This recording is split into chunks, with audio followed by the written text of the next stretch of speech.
69 እና 68 ዋንጫዎችን የደረደሩት ሁለቱ የእንግሊዝ ኃያላንና ታሪካዊ ቡድኖች ሊቨርፑልና ማንቸስተር ዩናይትድ የፊታችን እሁድ በአንፊልድ ሮድ ከምሽቱ 12 ሰዓት ተኩል ላይ በእንግሊዝ ፕሪምየር ሊግ 8ኛ ሳምንት ጨዋታ ለ244ኛ ጊዜ ይፋለማሉ።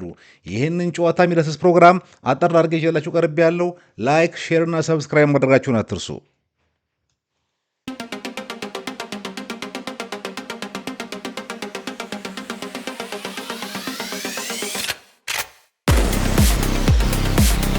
ሰላም ሰላም አድማጮቼ በያላችሁበት የሰዓት አቆጣጠር እንደምንዋላችሁ፣ አመሻችሁ፣ አደራችሁ። ከአምቦሎጆ ስፖርት ተጀምሯል። በፊፋ የብሔራዊ ቡድን ጨዋታዎች የነጥብና የማጣሪያ ጨዋታዎች ማለት ነው የሁለት ሳምንት እረፍት በኋላ የክለብ ጨዋታዎች ቅዳሜና እሁድ ቀጥለው ይካሄዳሉ። በዚህም የእንግሊዝ ፕሪሚየር ሊግ 8ኛ ሳምንት ጨዋታዎች ቅዳሜ ከቀኑ 8 ሰዓት ተኩል ላይ ኖቲንግሃም ፎረስት በሜዳው ቼልሲን በሚያስተናግድበት ጨዋታ ይጀምራል። እኔ ለዛሬ ልቃኝላቸው የፈለግኩት አሁን በዚሁ በ8ኛው ሳምንት ጨዋታ ላይ ሊቨርፑል ከማንቸስተር ዩናይትድ በአንፊልድ ሮድ እሁድ ከምሽቱ 12 ሰዓት ተኩል የሚያደርጉትን ጨዋታ ነው። እንግዲህ ፕሮግራሜን ላይክ፣ ሰብስክራይብ እና ሼር በማድረግ አትርሱ። ይሄ ጨዋታ እንግዲህ በሁለቱ ቡድኖች መካከል ለ244ኛ ጊዜ የሚደረግ ፍልሚያ ይሆናል። ከዚህ በፊት በነበራቸው ጨዋታ 243 ጊዜ ተጫውተዋል ማለት ነው። ማንቸስተር ዩናይትድ 91 ጊዜ ሲያሸንፍ፣ ሊቨርፑል 82 አሸንፎ 70 ጊዜ ደግሞ አቻው ወጥተዋል። አሁን ባላቸው የፕሪሚየር ሊጉ ነጥብ ደረጃ ላይ ደግሞ ማንቸስተር ዩናይትድ በ10 ነጥብ 10ኛ ሆኖ ሲገኝ ሊቨርፑል በ15 ነጥብ ሁለተኛ ላይ ናቸው ያሉት። ማንቸስተር ዩናይትድ የመጨረሻ የሊግ ጨዋታውን በሜዳው ኦልድ ትራፎርድ ሰንደርላንድን 2-0 ያሸነፈበት ጨዋታ እንደነበር አይዘነጋም ከሁለት ሳምንት በፊት። ሊቨርፑል ደግሞ ወደ ቼልሲ አቅንቶ ባለቀች ሰዓት ወይም በባከነ ሰዓት የኢስታቫኦ ጎል 2-1 ተሸንፏል። ሊቨርፑል ይሄ ሽንፈቱ እንግዲህ በፕሪሚየር ሊጉ ተከታታይ ለሁለተኛ ጊዜ ሲሸነፍ ነው ማለት ነው። ስለዚህ በማሸነፍ ሞራልና በመሸነፍ የመጡ ቡድኖች ናቸው በአንፊልድ ሮድ ላይ የሚፋለሙት ማለት ነው። እንግዲህ እነዚህ ቡድኖች በጣም ትልቅ ፉክክር አላቸው። ሁልጊዜ አንደኛቸው ከአንደኛቸው ያነሰ አቅም ላይ የሚገኙ ቢሆንም ግን በሁለታቸው መካከል ያለው የጠላትነት ስሜት፣ ጠላትነት ስላችሁ ይሄ በእግር ኳሳዊ ነው፣ በጣም ከባድ ነው። በጣም ይፎካከራሉ። እንግዲህ ሁለቱ ናቸው አሁን በእንግሊዝ ላይ የሊጉን ዋንጫ 20 ጊዜ በመውሰድ አንደኛ ላይ እየተቀመጡት። በአጠቃላይ ግን ካየነው መጀመሪያ እንደነገርኳችሁ ሊቨርፑል 69 ዋንጫዎችን፣ ማንቸስተር ዩናይትድ ደግሞ 68 ዋንጫዎችን የሰበሰቡ ቡድኖች ናቸው። ማንቸስተር ዩናይትድ በሩበን አሞሪም ስር እንግዲህ በ3-4-3 ነው የሚመራው። ባለፈው ጨዋታ ላይ ያሸነፈበትን ጨዋታ ካየን እንግዲህ ግብ ጠባቂው አዲሱ አስፈራሚያቸው ላሜንስ ነው። የጀመረው የነበረው ኢዮሮ ዴሊትና ሉክሾን ከኋላ ጀምሯል። ዳሎ ከዘሚሮ፣ ብሩኖ ፈርናንዴዝ እና አማድ ዲያሎ ሚድፊልዱን ሲይዙ ከፊት ደግሞ ብሪያን ምቡሞ፣ ሴሽኮ እና ሜሰን ማውንት ነበሩ። እንግዲህ ይሄንን ጨዋታ ወይም ይሄን አሰላለፍ ይዞ ይገባል ወይ ሩበን አሞሪም? አይመስለኝም። እንግዲህ ይሄ ሰንደርላንዱ ጨዋታ ጫና ውስጥ ገብቶ የነበረበት ጨዋታና ዩናይትድ ግን በጥሩ ብቃት ያሸነፈው ጨዋታ ነበር። አሁን ግን ወደ ሊቨርፑል ከሜዳ ውጪ ሲሄድ እንደዚህ የማጥቃት አይነት አማራጭ ይዞ ሄዳል ብዬ የማስበው አይደለም። ምናልባትም አማድ ዲያሎን በዶርጉ ሊቀይረው ይችላል። እንግዲህ 3-4-3 ቢሆንም አብዛኛውን ጊዜ ሲጫወቱ በተለይ ከሜዳቸው ውጪ 5 ተከላካይ ነው ማለት ይቻላል። ስለዚህ ወደ መከላከል ያመዝናል ብዬ ነው ማስበው። ለዚህ ደግሞ ዶርጉ ይመቸዋል ከአማድ ዲያሎ ይልቅ። ሜሰን ማውንትን እንደባለፈው ከግራ መስመር አድርጎ ዘንድሮ ጥሩ እየተንቀሳቀሰ ያለው በማንቸስተር ዩናይትድ በኩል በእኔ እይታ ብሪያን ምቡሞ እዛው ቀኙን ቦታ ይዞ ይጫወታል ብዬ ነው ማስበው እና ማንቸስተር ዩናይትድ እና አሞሪም እየተከላከሉ በመልሶ ማጥቃት ለመጫወት የሚመጡ ነው ይመስለኝ። በዩናይትድ ፎርም ወይም ፎርሜሽን ላይ እንደሚታወቀው ምንም አይነት ለውጥ የለም። ሩበን አሞሪም ይህን 3-4-3 የሚባል ሲስተም በምንም በጨዋታ ውስጥም ጨዋታ ሲጀምርም አይቀየሩም። ሁልጊዜ የታወቀ ነው። ጨዋታው ቢሄድም እንኳን ተጫዋች ሲቀይር ተጫዋችን በቦታው ነው የሚተካው። አንዱን ሰው ሲያወጣ በዛ ቦታ ላይ ነው ሌላ ሰው የሚያስገባው እና ምናልባት ወደ መከላከል የሚያደላ ከሆነ እንግዲህ እዚህ ጋር ከባለፈው አሰላለፍ ሊኖር የሚችለው ለውጥ የሚመስለኝ እንግዲህ ምናልባት ደግሞ ሼሽኮን አስወጥቶ ኩኛን እዛ ጋር ካስገባና በፎልስ ናይን ካጫወተው ያ ነው ሊሆን የሚችለው። ከዛ ውጪ የሚቀየር ነገር ያለ አይመስለኝም። የሰማውንትና ቡሞ የሚጀምሩበት እና ቤንጃሚን ሼሽኮ ከፊት የሚሆን ይመስለኛል። ግን ለመከላከል እንዳልኳችሁ ካሰበ ምናልባት ሼሽኮም ቤንች ላይ አድርጎ ማቲያስ ኩኛን በፎልስ ናይን ሜሰን ማውንትና ቡሞን በቦታቸው አድርጎ አማድ ዲያሎን በዶርቡ ቀይሮ ይገባል የሚል ግምት ነው የሚያመዝንብኝ። ምክንያቱም ሊቨርፑል ሜዳ ላይ ሄዶ ለማጥቃትና ርጫውት ያስባል ብዬ አልገምትም። ግን እንግዲህ እሑድ የምናይ ይሆናል። ወደ ሊቨርፑል ደግሞ በኩል ስሄድላችሁ ሊቨርፑል የተሸነፈበት የመጨረሻው ጨዋታ ከቼልሲ ጋር ያደረገው ጨዋታ ነበረ። በዚህ ጨዋታ ላይ እንግዲህ ሊቨርፑል ፍሎራን ቪትስን ቤንች ላይ አድርጎ ነበረ ወደ ሜዳ የገባው። ግብ ጠባቂው አዲሱ ማማሽ ዳቪሊ ነው። እንግዲህ አሊሰን ቤከር ከተጎዳ በኋላ የተጫዋች ነው የገባው።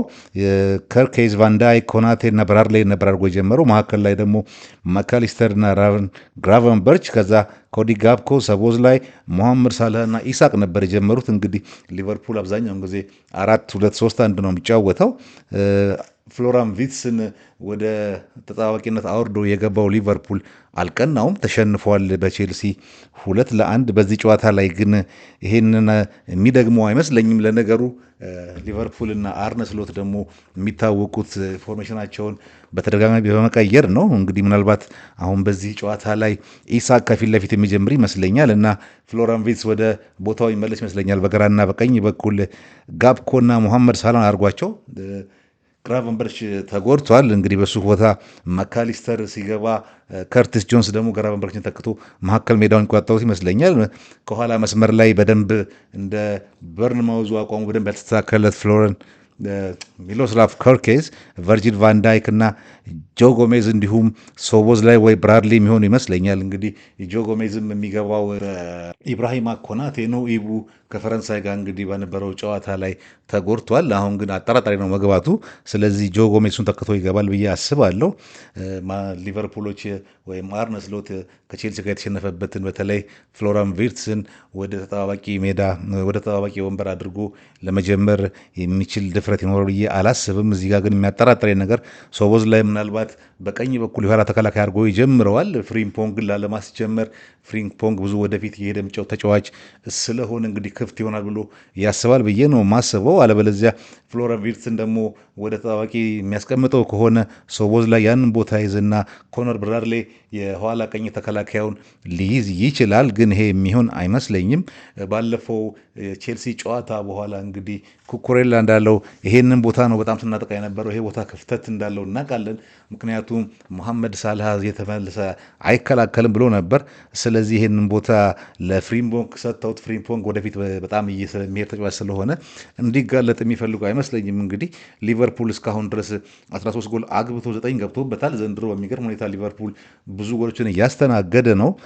የኋላ መስመሩ በጣም ክፍተት ይታይበታል። በተለይ ኢብራሂማ ኮናቴ እንዴት ሆኖ እንደሆነ አላውቅም። ይሄ ልጅ በዚህ አቋሙ እንደተባለው ወደ ሪያል ማድሪድ የሚሄድ ከሆነ ሪያል ማድሪድ እንደዚህ አይነት ተጫዋች ለመግዛት ፍላጎት ያለውም አይመስለኝም። ሊቨርፑልም ኮንትራቱን አላረዘመ ምና ይሆናል። ለማንኛውም ዩናይትድ ጋር ስንሄድ ደግሞ ዩናይትድ 9 ጎል አግብቶ 11 የገባበት ነው። በሁለት ኔጌቲቭ የጎል ዕዳ የሚጀምረው ጨዋታ ነው የሚሆነው። እንግዲህ እነዚህ ሁለት ቡድኖች ሁለቱም አዳዲስ ልጆችን አስፈርመዋል በክረምቱ የዝውውር መስኮት። ከነዚህ ውስጥ ቅድም ያልኳችሁ እስካሁን ድረስ በዩናይትድ በኩል እምቡሞ በጣም ጥሩ ብቃት ላይ ያለ ነው። በሊቨርፑል በኩል የአምና ብቃቱን መድገም ያቃተው ሙሐመድ ሳላህ እንግዲህ በጅቡቲ ብሔራዊ ቡድን ላይ 2 ጎል አስቆጥሯል። ጅቡቲ ላይ 2 ጎል ማስቆጠር እንግዲህ የሚያነቃቃው ከሆነ የምናይ ይሆናል። አሌክሳንደር ኢሳክ በበኩሉ 2 ጨዋታዎችን ሙሉ 90 ደቂቃ ቢሳተፍም ከሀገሩ ስዊድን ጋር ሁለቱንም ጨዋታ ተሸንፎ ነው ወደዚህ ጌም የሚመለሰው። ዋናው ትኩረቴም እንግዲህ ወይም ዋናው የጨዋታው ሞቅታ ሊሆን የሚችለው ብዬ የማስበው ትንቅንቅ በዚህ ጨዋታ ላይ ብሪያን እምቡሞ ከከርኬዝ ጋር የሚያደርጉት ነው ብዬ እገምታለሁ። እምቡሞም እንዲሁ ለካሜሮን ብሔራዊ ቡድን በሳምንቱ አጋማሽ ላይ ጎል አስቆጥሮ የተመለሰ ተጫዋች ነው። ስለዚህ የከርኬዝና የእምቡሞን ትንቅንቅ መጠበቅ ያለብን ይመስለኛል። እንግዲህ እነዚህ ሁለት ቡድኖች ካየናቸው እንደ ቡድን እና እንደ ዋንጫ ተገማችነቱ 2 ተከታታይ ጨዋታዎችን የተሸነፈው ሊቨርፑል ጫና ውስጥ ገብቶ የሚጀምር ጨዋታ ነው የሚመስለኝ።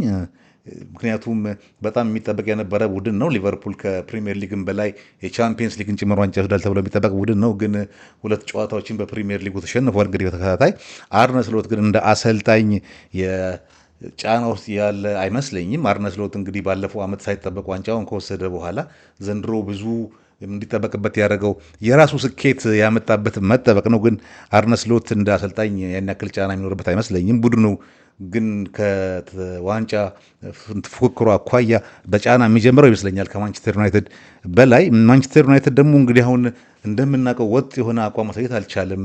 በተለይ በአሰልጣኝ ሩበን አሞሪም ስር እንግዲህ በወር አንድ ጨዋታ ነው እያሸነፈ ያለው። አሁንም በዛው ነው የቀጠለው። ኮንሲስተንሲውን አጥቷል። ሰር ጂም ራትክሊፍ እንግዲህ የቡድኑ አንደኛው ባለቤት ከሰንደርላንድ ድል በኋላ ለአሞሪም 3 ዓመት ያስፈልገዋል እንሰጠዋለን ብለዋል። እኔ እንኳን ይሄ የሚቀጥል አይመስለኝም። 3 ዓመት የሚታገሱት አይመስለኝም። በዘንድሮ እግር ኳስ እውነታ ስናይ የሰንደርላንዱ ጨዋታ ድል የፈጠረው የመድረክ ሞቅታ ነው የሚመስለኝ። ለማንኛውም እንግዲህ በአጠቃላይ ሳየው ይሄን ጨዋታ እንደ ቡድን ሊቨርፑል እንደ አሰልጣኝ ደግሞ ሩበን አሞሪም ጫና ውስጥ ሆኖ የሚገቡበት ጨዋታ ይመስለኛል። ይሄ ጨዋታ እንግዲህ ወደኋላ ሄደን ከተመለከት ነው በዲሴምበር 2024 ላይ አንፊልድ ላይ የተደረገው የነበረው ጨዋታ 0-0 ነው የተለያዩት። ሊቨርፑል እዛ ጨዋታ ላይ ታስታውሱ እንደሆነ እንግዲህ በተመልካቹ ቁጥር ልክ ነው ሙከራ ያደረገው። አንዳንድ ጊዜ ስታቲስቲክሶች ለዚህ ነው ልክ የማይሆኑት።